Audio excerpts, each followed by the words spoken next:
Welcome, everyone, to Phillies Extra, a new feature from Gameday Central at the Philadelphia Inquirer. I'm your host, Scott Lauber. It is Friday, February 7th, and I'm a few days away from traveling to Florida to cover what will be my 20th spring training, my 7th for the Inquirer. What, you thought I was here to talk about the other sporting event going on this week? Okay, fair enough. So everyone can't wait for the big game on Sunday. We've all got Eagles on the brain, but while we wait for Jalen Hurts' first pass or the first handoff to Saquon Barkley, and whatever Vic Fangio, big Phillies fan, by the way, has in store for Patrick Mahomes and the Chiefs, we thought we'd offer a little counter-programming, if you will. And what better way to do that than by introducing something new that we have in store this season. We're calling it Phillies Extra because it's intended to be an addition to our usual coverage of the Phillies. It'll be available on the Inquirer's website and YouTube channel and accessible on all of the usual social media platforms. You can listen and watch at home, at work, and hopefully on the go. Our goal at the outset is to do this every week. We'll talk about whatever might be going on with the Phillies and in Major League Baseball. And if you're a fan, you know there's really never a dull moment. But even better, we're aiming to bring in some guests to talk about the Phillies, talk about the sport. We'll invite players and coaches and executives and former players and more for conversations that hopefully will entertain, enlighten, and keep you interested. If there's someone you'd like to hear from, send me an email at slauber@inquirer.com, and we'll do whatever we can to try to get them on. At the end of every show, hopefully starting next week, we'll take a question from a reader or listener, same email address, slauber@inquirer.com. Use it early, use it often. You can find me on X, you can find me on Blue Sky, or any of your other social media channels. We want to hear from you. For our pilot episode today, I'm pleased and excited to sit down with Cole Hamels, 2008 NLCS and World Series MVP, and quite simply one of the best pitchers in the history of the Phillies. I've been thinking about Cole a lot lately because he'll be on the Hall of Fame ballot for the first time next year. Before that, though, he's going to be heading to Florida, just like me, to help the Phillies as a guest instructor at spring training. It's something he's never done before. It's something he's interested in getting involved in. And it's something he wants to try his hand at. So I wanted to ask him how he can assist Rob Thompson and pitching coach Caleb Cotham, how good he thinks the Phillies rotation can be this year, and what he's looking forward to about working with top prospect Andrew Painter. We'll get to all of that shortly. Right now, though, I'd like to bring in Lachlan March, who'll be covering spring training with me for the Inquirer in a segment that we'll call Reporter's Notebook. Lachlan, welcome to Phillies Extra. Thanks for doing this. Scott. Thanks for having me. So in a few days, we're going to be packing up our suitcases and we're going to be flying to Clearwater. For you, it's going to be your first spring training, which is super exciting. Go in any direction you want with this. What are you most looking forward to about the next 6 weeks or so? Well, I guess first of all, I'm excited for baseball to be back. I feel like it's been a bit too long for me. And I'm also excited for the nice weather down there. It's pretty cold here in Philly today. So that'll be great. But I'm also kind of just looking forward to seeing what the day-to-day looks like. I've never been to spring training as a member of the press, but I've been as a fan, and I'm kind of interested in seeing what the behind-the-scenes looks like and how it kind of compares to every day at Citizens Bank Park. Yeah, it is. I tell people all the time, it is sort of the best time of year for baseball. Everyone is relaxed. Most people are in a good mood. The weather is great. It gets you out of the gray of the Northeast for a little while. So really, it kind of checks all those boxes. Now, you were around the Phillies a lot in the second half of last season. You covered the playoff series against the Mets. You and I were there in San Antonio at the GM meetings. We were in Dallas at the winter meetings. And we're going to have a long time in spring training to break down all the different storylines in camp. But I think for the purposes of this conversation, I thought we could both touch on one thing that'll kind of be on our radar when pitchers and catchers report next week. So kind of what's one thing, I know there are multiple, that you'll be watching? Yeah, of course, there's a ton, but I think one of the main things that I'll be looking at is kind of how Taijuan Walker's looking. He was obviously a huge storyline last year with his kind of prolonged struggles and moved to the bullpen and then back to the starting rotation and then was left off the playoff roster. And I know that the Phillies put him on a kind of rigorous offseason program to try to get him back to what he'd been like a season ago. And I'm kind of interested in seeing how that worked out for him and how he's looking and feeling heading into camp, which and also what the plan is. And there's one open spot in the bullpen as it stands, so long as everybody stays healthy. So it'll be interesting to see if he ends up there or what the Phillies plan to do with him, depending on how he looks going into camp. I'm really glad that you brought him up because honestly, like, it's pretty easy to forget he's still on the team, right? That he's still on the roster. He's not someone we've talked about a lot this winter, but he's making $18 million this year and $18 million next. And it's kind of like the elephant in the room, right? Like, for lack of a better way to describe it, because that $18 million is real. And if that didn't exist on the books this year, maybe they're looking at a different solution for left field than what they settled on with Max Kepler. Maybe they're looking at another reliever. They signed Jordan Romano, but that was it for the bullpen. So that $18 million is real. He will be there in Florida. He will be, he's a 10-plus year major leaguer, a lot of pride, playing for a job, playing for a spot, probably playing for 29 other teams in what looks like it could end up being a trade, but he has to pitch well in order for somebody to want him. So, he'll be there like everybody else, and he's going to get some questions about, like, where he thinks he fits in. Hard to see where he fits in, but he's definitely a storyline and a big one. And fans might think that's kind of funny because he was such an afterthought last year, but he's like a real factor in what they're trying to do here and what they've been able to do in the offseason or not do. So I'll focus on the batting order, right? Because it's February. We all like to get our pens and paper out and play manager and decide who should bat where. And for the second straight year, I think second, maybe third, Rob Thompson has said that, he'll play around with it a little bit. He'll scratch out different lineups. He'll try out different things and explore alternatives to Kyle Schwarber in the leadoff spot. And I think that they'll do some different things. I think that there will be days where Trey Turner leads off. He's probably the most likely leadoff alternative to Schwarber. I think there'll be days they look at Bryson Stott at the top of the order. I do wonder, though, if at the end of the day, they come right back to Kyle Schwarber because they have an awfully good record the last 2 years with him in the leadoff spot. He's not your prototypical leadoff guy. He doesn't look like the prototypical leadoff guy or run like the prototypical leadoff guy. He strikes out more than the prototypical leadoff guy. But you know what? Like, he set a record last year for leadoff home runs. There is nothing like starting a game with a bang. And you wrote about this in the offseason. The Dodgers did it with Shohei Ohtani. The Yankees at one point did it with Aaron Judge. They didn't do it in the playoffs last year, but he's led off for them before.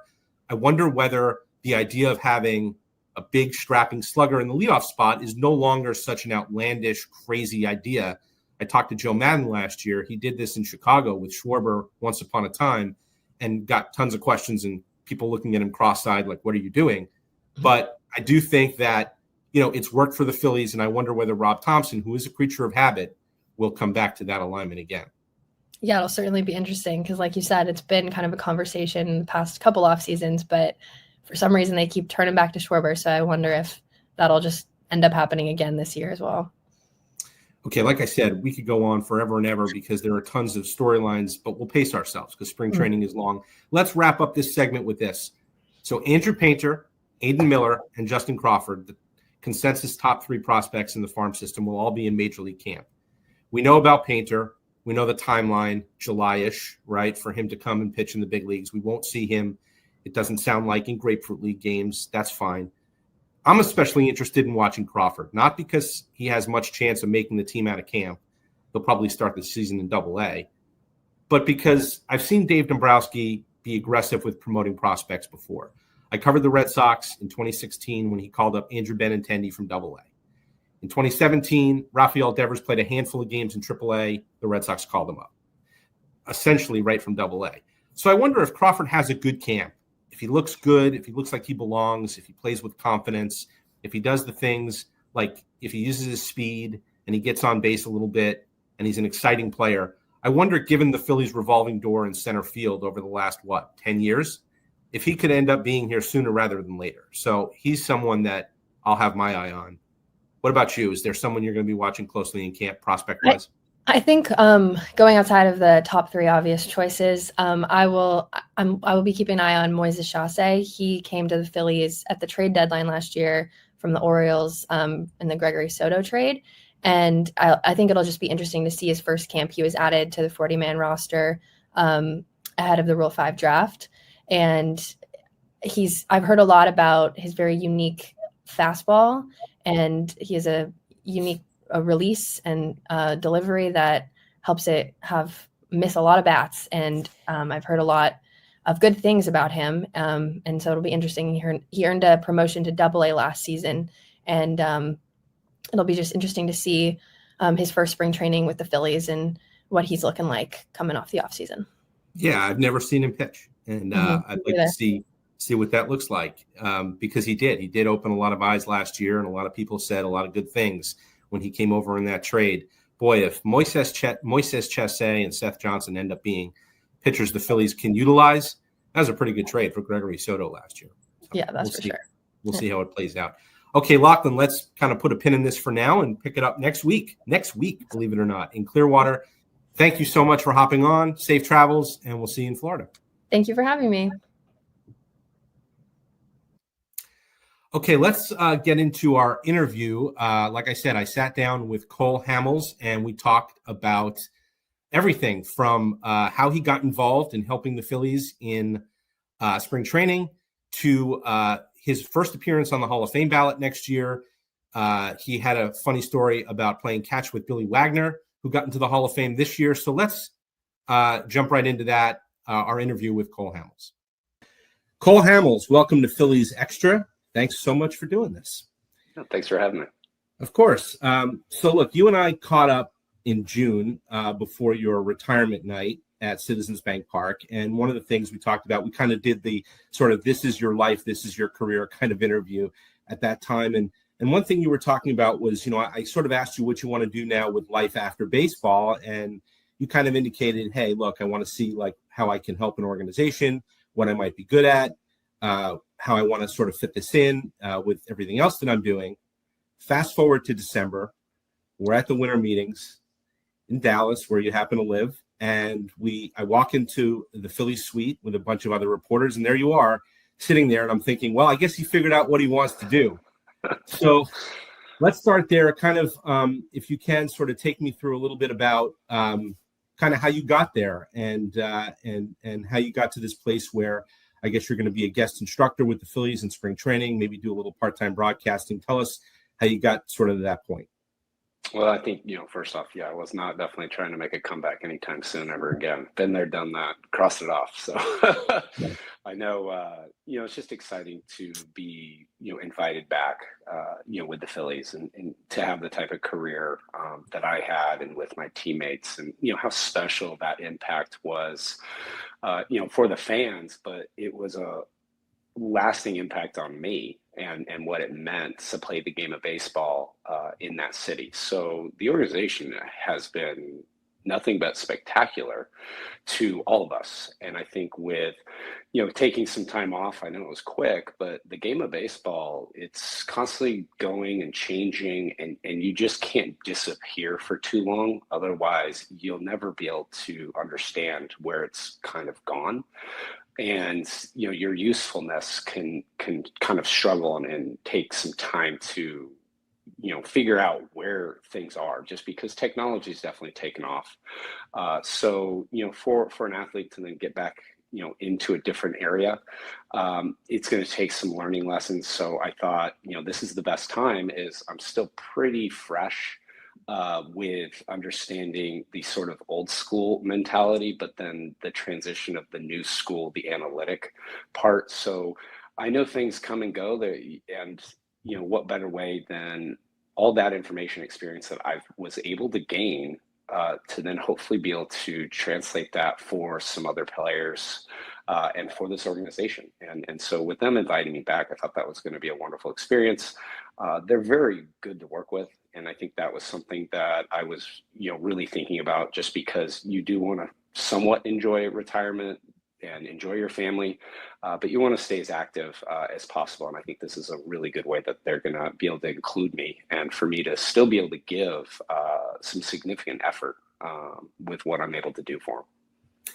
So I find this fascinating because you and I are sort of, almost the same age. We're both in our 40s. I have a few years on you, but we were both also rookies the same year. You came up in 06, That was my first year covering Major League Baseball, and the game has changed so much in that time period.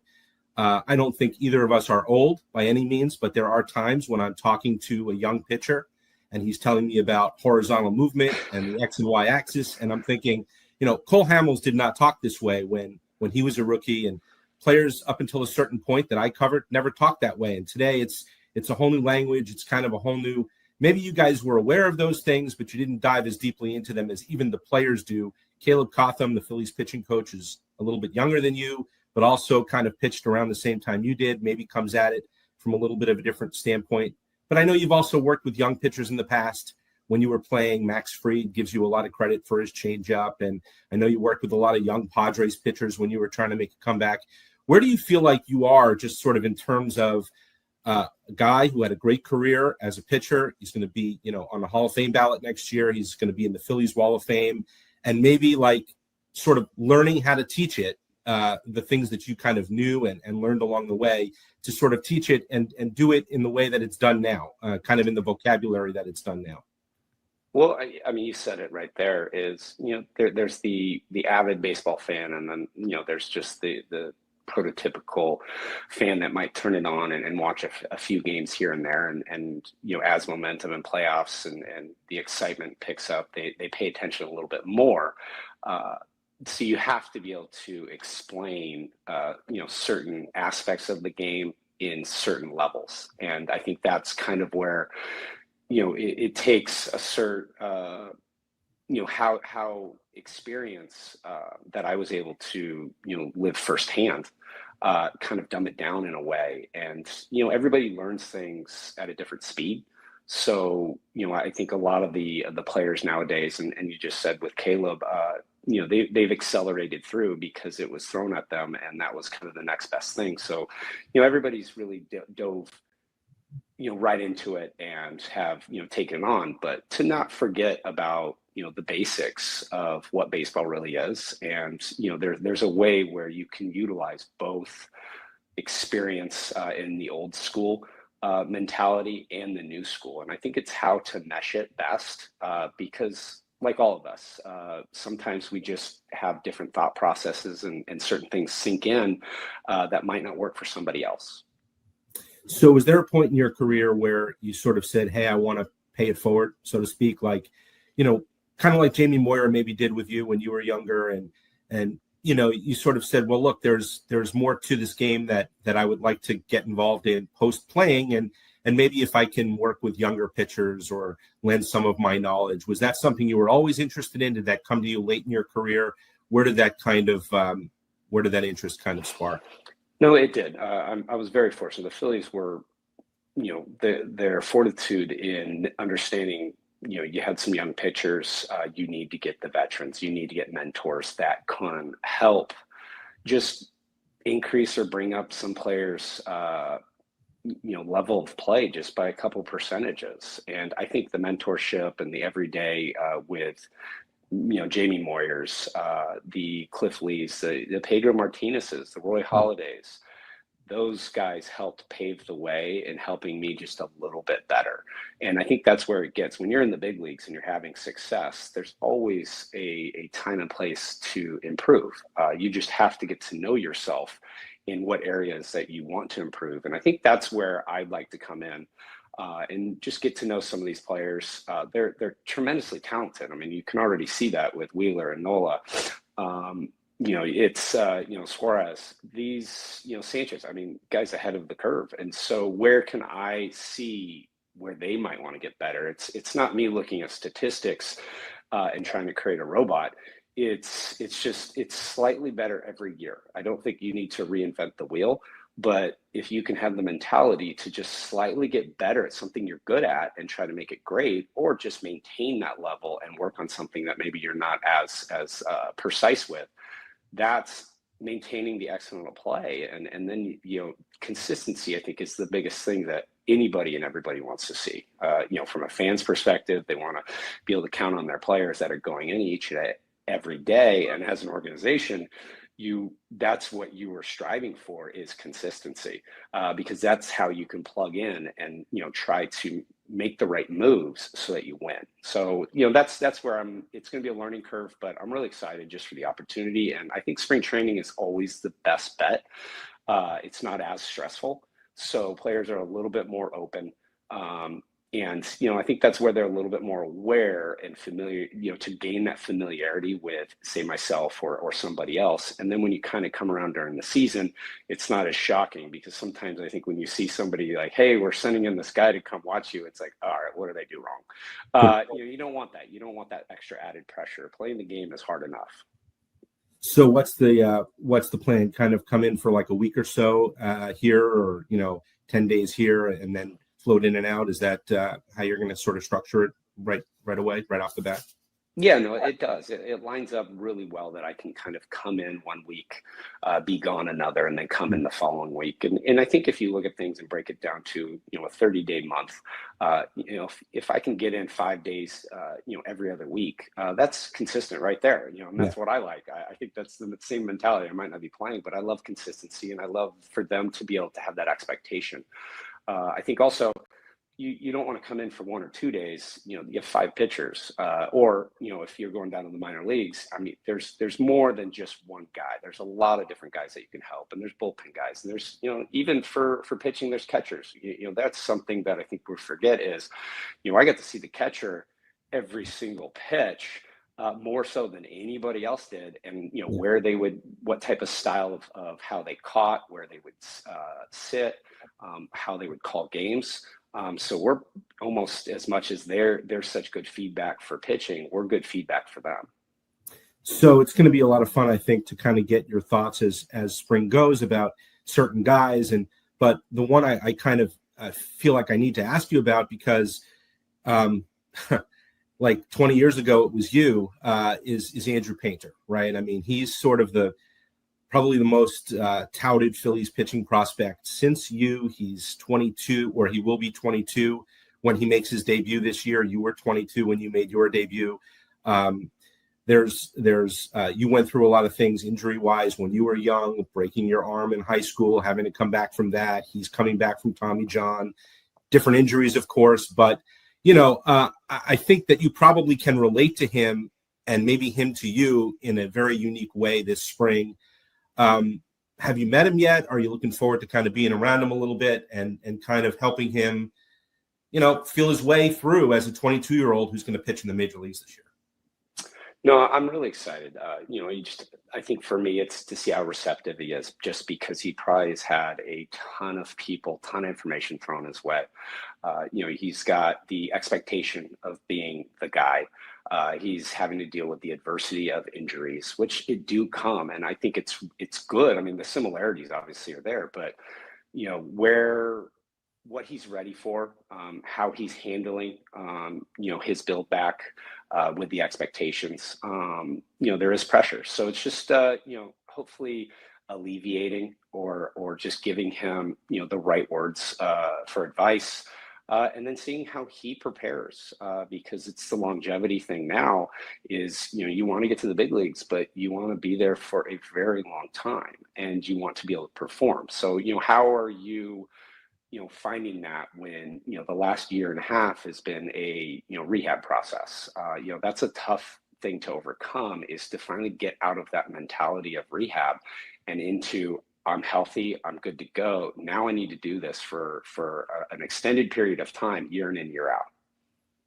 Yeah. And I mean, there's an element of dealing with as you said, kind of the expectations and all that goes with being Andrew Painter. I remember a couple of years ago coming to spring training, and first day, pitchers and catchers, he was going out there to throw a bullpen. And I mean, John Middleton went out there to watch it, and it was like must-see viewing. And you had your moment, right? Going, pitching against the Yankees in spring training, and everybody was watching you strike out Jeter and A-Rod, wondering, why don't we bring this guy up right now? And, all of that. And there's just, I think that there's probably an element of like, hey, I've walked in your shoes, that he could probably be helped just by sort of being around that and listening to your experience. There is, but I hope he has his own path, and I think that's what I would like to do is to help him create his own path. And I think for me and for everybody, I want him to be better, exceed it. So, it's just being able to push him and nudge him in the right direction. And you can see the talent is there, and that's what's so impressive. So, now it's a matter of time of him building it up. And I think the Phillies, they really do. The rehab department has done a phenomenal job. They have great people in place there that I've got to meet during the winter meetings. So I'm excited to join them because this is their area, and I'm just trying to just be an asset. And then the information. I think this is where the analytics really can take off. Is they can really see your workload and try to prevent you from injuring yourself ever again. So I think that's where you understanding how to utilize that, and that's where those benefits are going to come. And then it's just a matter of probably just getting him out on the field. I think the guy knows how to compete, and he's got plus pitches. So it's just getting him the work ethic, the work, the load that he needs to do, so that the team feels confident that he can handle it in the major leagues. We're already starting to think about comparisons, right? This rotation with Wheeler, Nola, Suarez, Sanchez, and now Luzardo, and eventually Painter, with the great rotations that you were a part of. Kind of the view from 30,000 feet. When you look at this and you look at this rotation and you see what they've sort of built here, how good do you think this group can be? And I'm sure you sort of understand where those comparisons will come from. But when you're in a rotation like that with so many accomplished pitchers, what is that like, just in terms of one guy pushing another guy and wanting to outdo the guy who pitched before you and so forth? Yeah, no, that's where you develop that closeness in spring training. And I think everybody now they understand their role. They know what they've done in the past. They know where they're winding up, this year, what the main goal is in winning. And I think they just need to come together, and that's going to be on, all five of those guys, I guess six, to start coming into spring training believing it. And they have to really bond and push each other. I think that's really going to be something. Nobody can, outside influences can really kind of help them in that area. That really has to come down to them. And that's what we were able to do.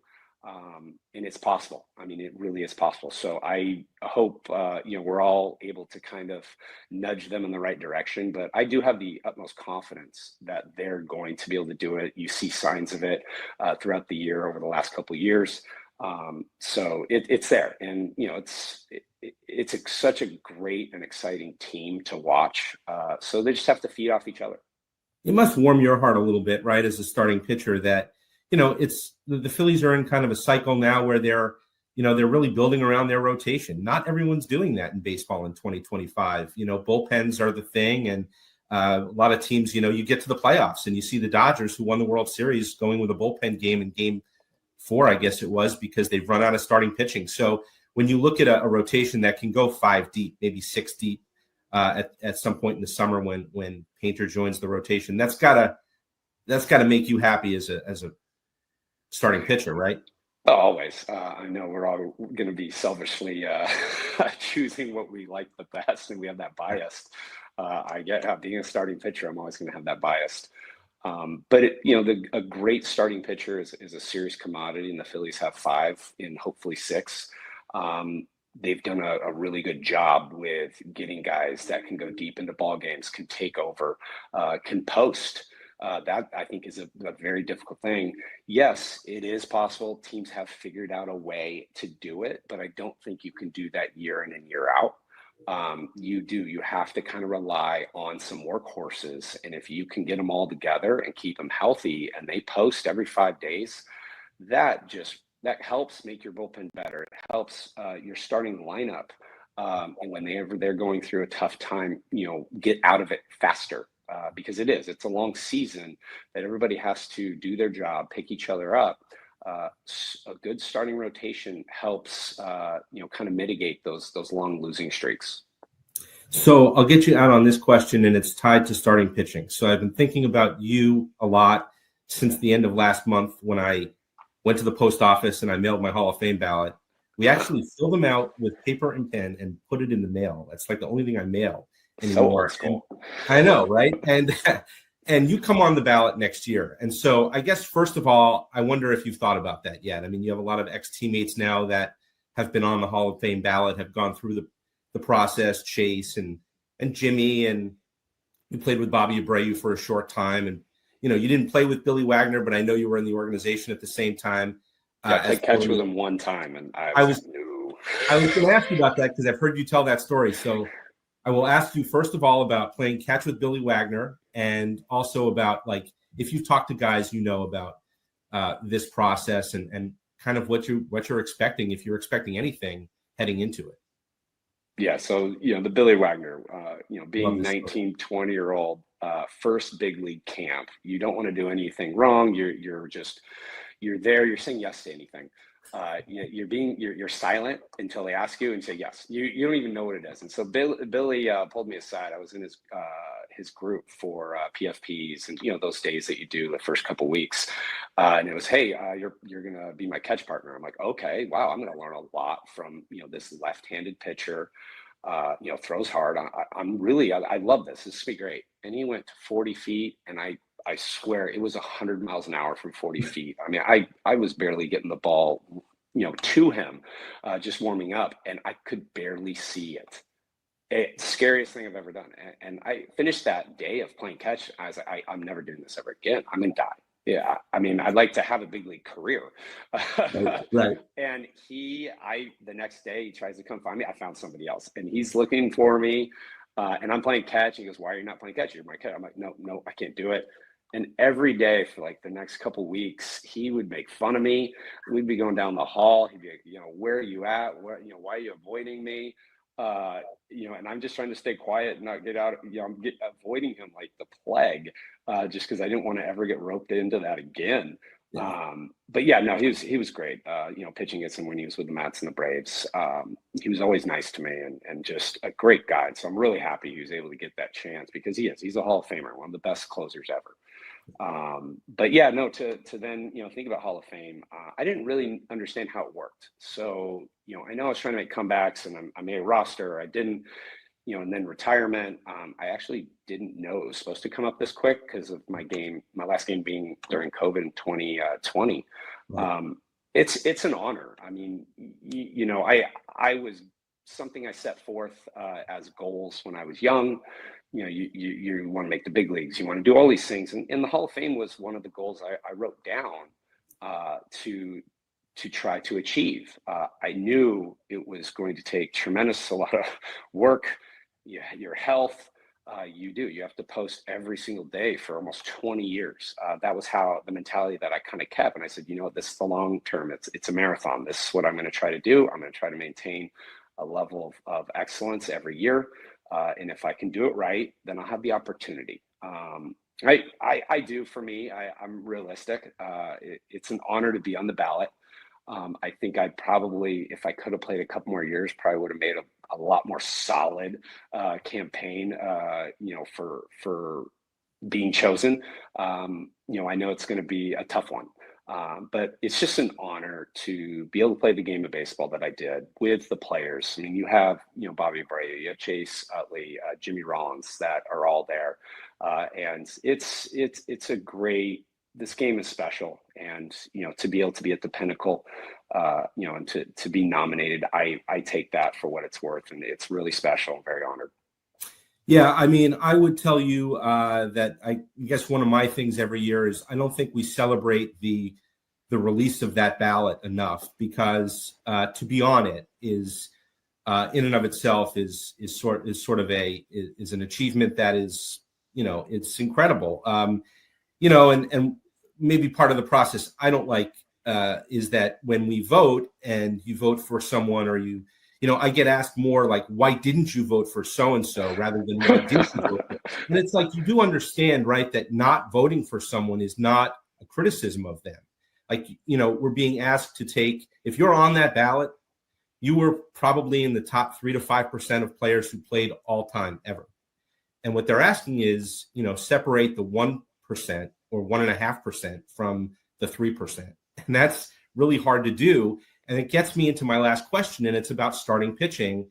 I voted for CC Sabathia this year, and in voting for CC, it made me take another look at Andy Pettit, who I hadn't voted for in the past.